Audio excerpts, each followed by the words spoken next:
Hi, my name is Energio and welcome to Louder with Energio, the podcast where we're loud and we scream the truth louder than any lie that has ever been told or possibly will ever be told. All right, you're in about the best place that you can be at online, and this is the podcast for you. If this is your first time tuning in, your first time listener, first time watcher, I want to say thank you. Thank you for tuning into the podcast today. Thank you for joining this episode. And if you're a returning subscriber or viewer or a listener, you are the realest MVP. So last week we started a 2-part series on Pandora'S box, the effect of transgenderism on the world, the adverse effect that it has had on the world. And I think I'm going to be finishing that series today. Why? Because it was a very hard thing to film the last time.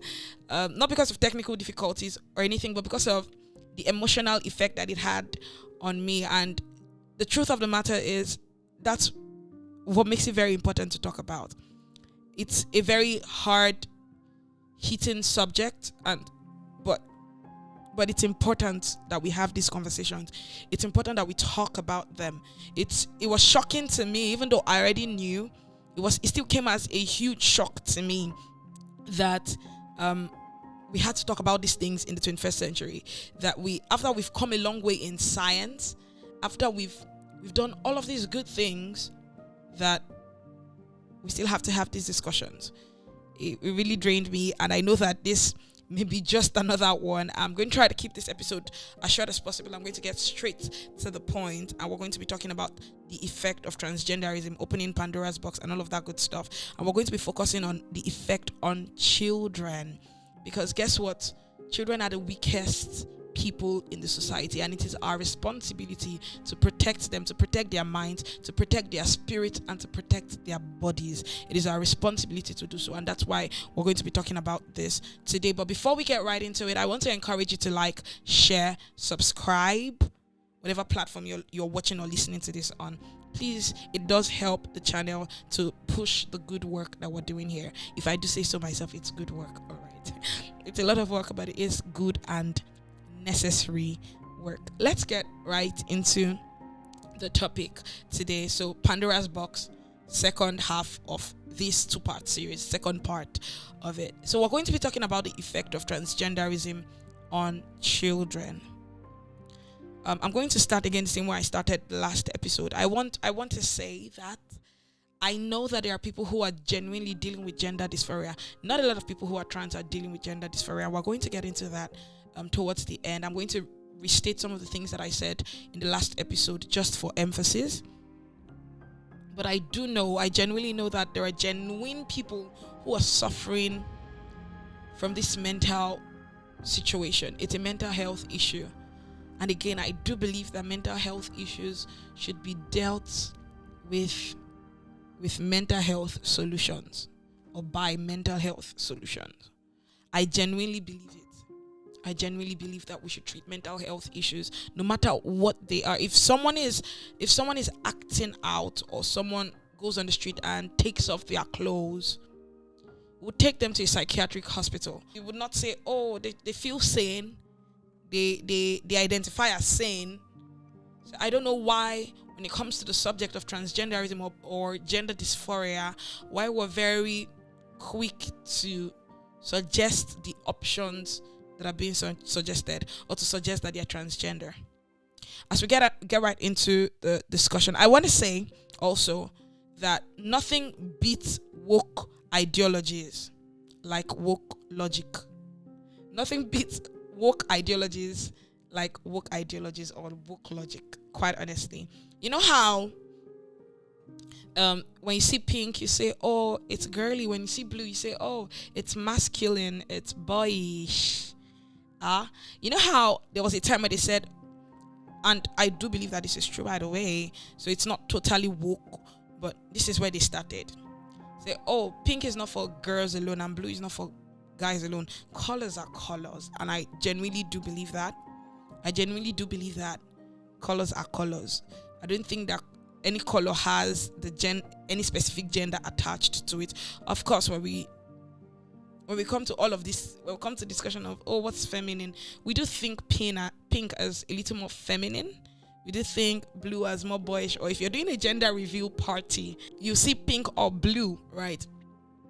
So I do believe that, okay, there is pink, there is blue, but there is no gender. Does not really colors don't really say much about gender. They are just colors. You can attach them to genders, but they are just colors. Colors are colors. All right, colors are colors. Do they have certain effects? Yeah, but colors are colors. And you'd see woke people saying, oh, say this stuff that I just said, all of these things that I just said. But then they would be the first to say, oh, my son likes pink stuff and loves to play with sparkly things and loves to play with Barbies. First of all, there's the point to cut off certain things when it's your responsibility as a parent to cut off certain things and not to encourage them. But the parents who are going to be talking about in these videos are nothing like what I just described. They don't encourage. A lot of them are people that, I'll get into that. I'll get right. Let me not go ahead of myself. We're supposed to direct our children, lead them. We're not supposed to say, oh, a 2-year-old, we should indulge what a 2-year-old says. A 2-year-old does not even know their left from their right. They don't know what's right from what's wrong. And my age at 20-something, I don't totally know it all. So where did we get to the point, or how did we get to this point as a society where people tell you, oh, my 2-year-old says, oh, I'm not a girl, I feel like I'm a boy. And then the parent says, yes, my daughter is a son. How crazy does that sound? My daughter is a son. The daughter that I birth is now a son. Or parents will come and say, oh, my son loves all these girly stuff, loves makeup. Yes, that's why they are male makeup artists. You don't have to trans your child. You don't have to put them on hormones. Again, I get ahead of myself. So your daughter likes to play with trucks, and so she's a boy. They made a mistake. She's no longer a girl. Denying or putting aside everything that biology is.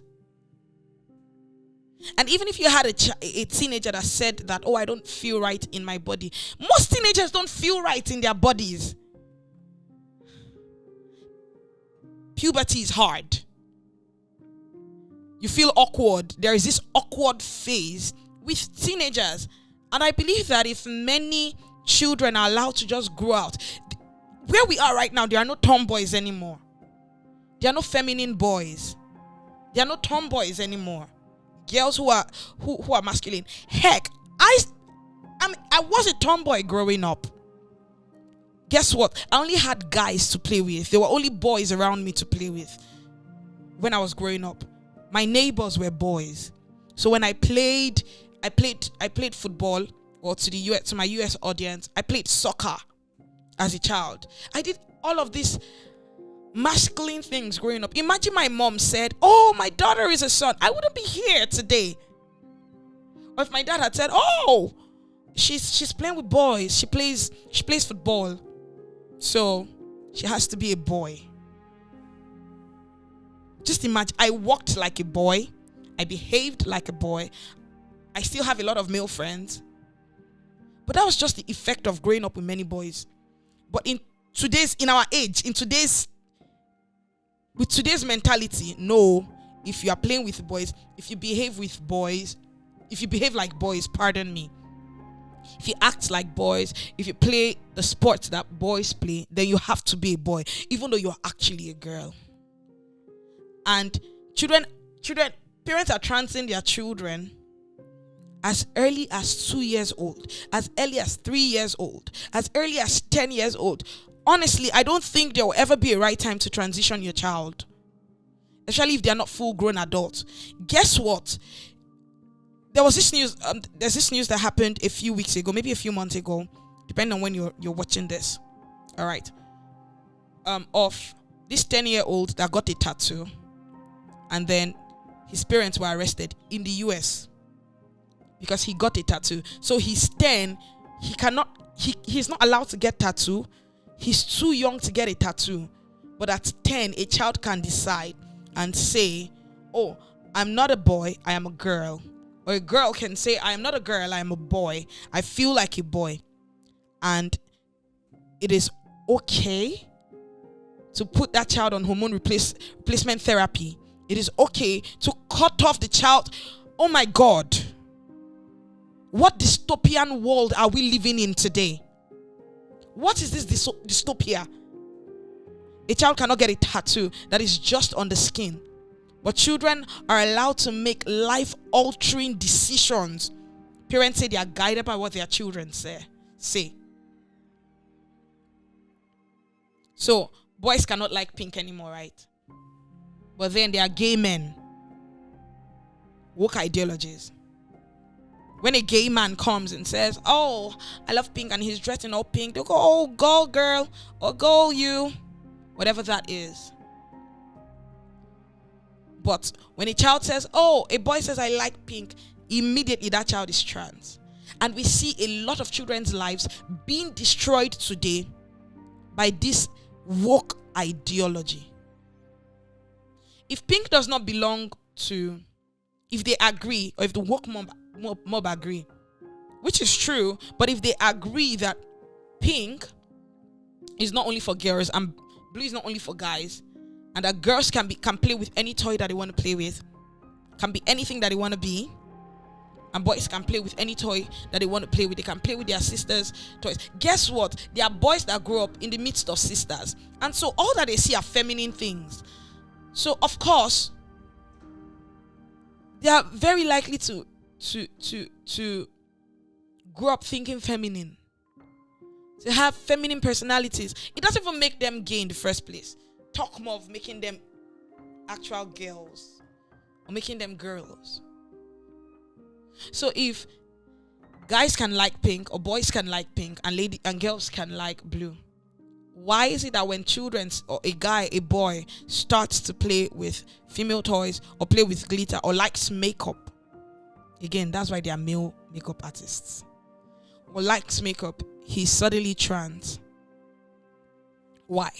How did we get here as a society? Why have we allowed this happen to children? Why?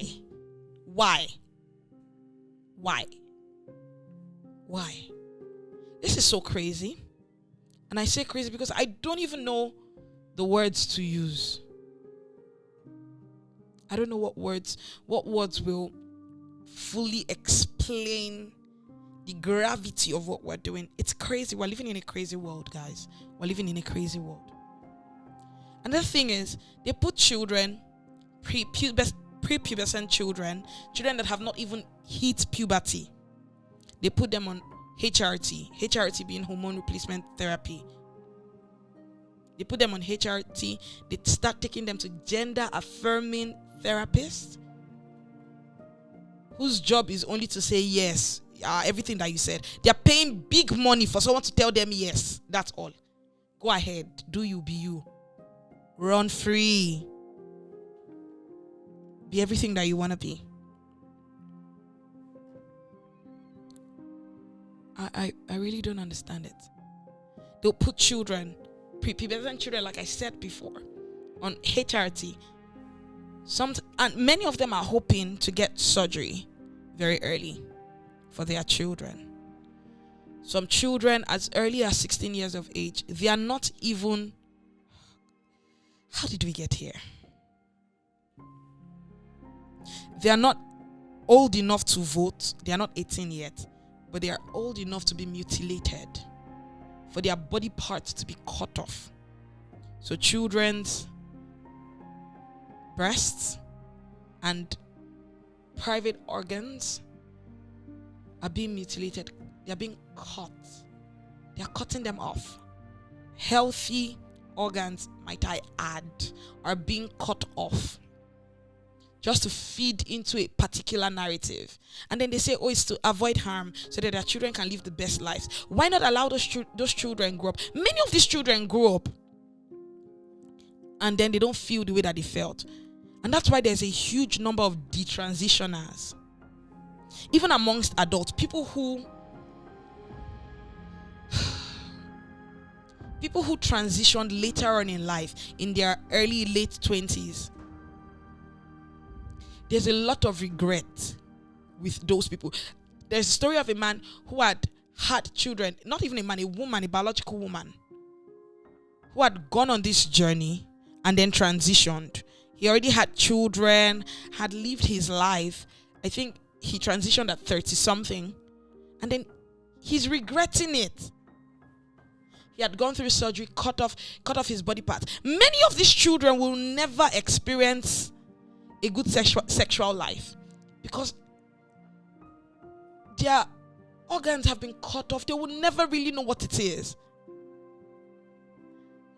How did we get here? How did we get here? This is the problem of transgenderism. The problem is that a lot of parents,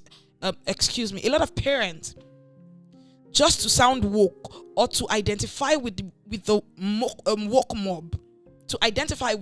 mob, or to be seen as an SJW, social justice warrior, or so that they can virtue signal, or so that they can receive all of the attention and all of the fame and the money that comes with it and the recognition, because they couldn't get it themselves, so they are going to use their children as pawns. We're here now because some irresponsible, careless parents have decided that to get the fame and recognition, to be famous, they will use their children.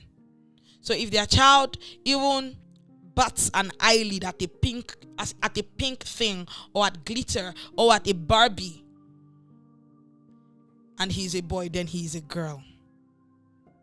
Because guess what? There are people who are making money off of this stuff, and then the parents can also make their money off of it. So these people support the parents.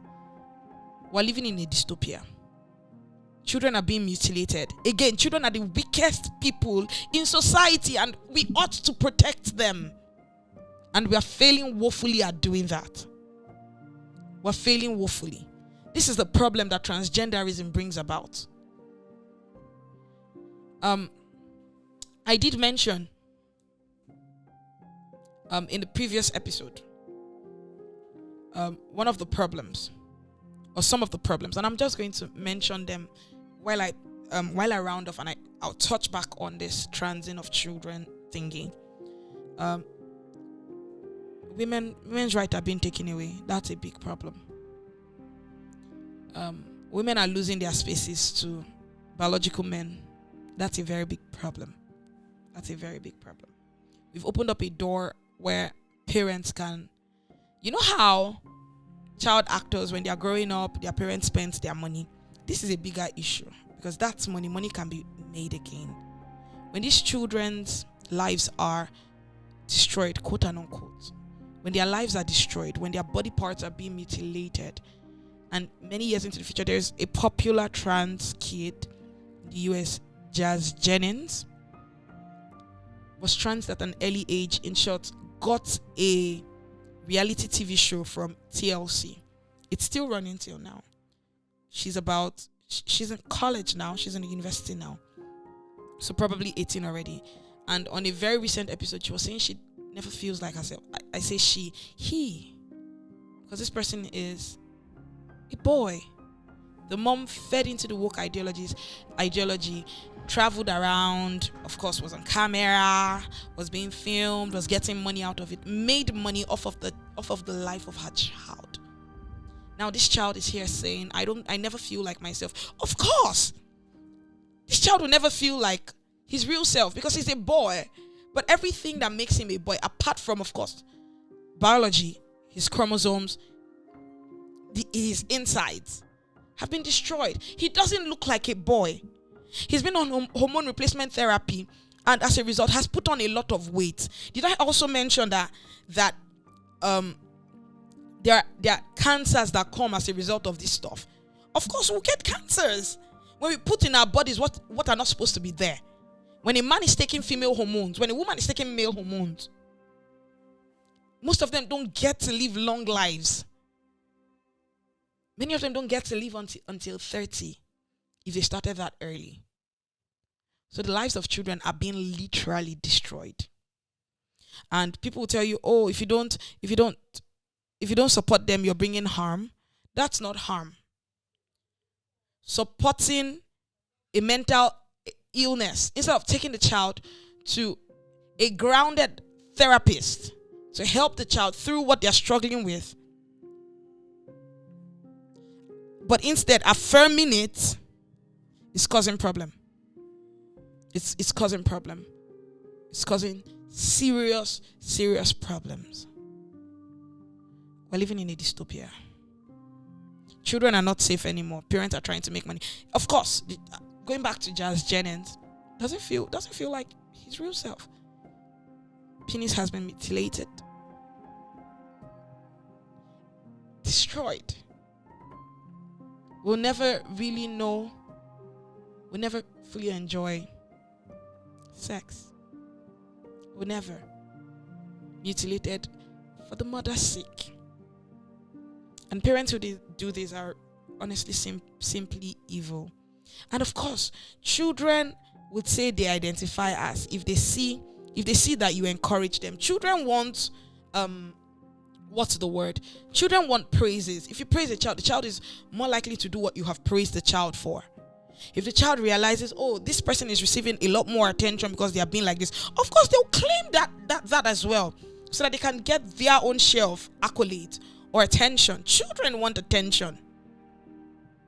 And of course, there are a lot of parents and a lot of adults that have grown up and want attention. They are older, but they've not grown up. So they want attention. Many of them getting the attention at the detriment of their children's lives. Many of them, they were never told no as children. So of course, they'll go and get everything that they want to get at the expense of anybody whatsoever. They are going to do it. We have to stand up. We have to fight this. It's important. There are more detransitioners than you know. A lot of them far gone. A lot of them just starting. I don't know what else to say. This is an epidemic. Also, by the way, when I said nothing beats woke ideologies like woke ideologies, you know how they say, oh, don't use plastic. Save the earth. Save the turtles. Turtles are more protected than our children. In the US, you're not allowed to destroy an eagle's egg, or a particular eagle. I think the bald eagle. If you do so, I think it's a federal crime. Some weird things like that. Animals are more protected than children. And that says a lot. A lot about where the heads of these people are at. Okay? Yeah. So the woke people will tell you, oh, protect the earth. Don't use plastic. Save the earth. My question is, if we finish mutilating these children, I fear for the next generation. I genuinely fear. If we finish mutilating them, or if most parents have finished mutilating their children, is there going to be a world? Because if their reproductive organs are being messed with, just follow me, I'm getting somewhere. If we cut off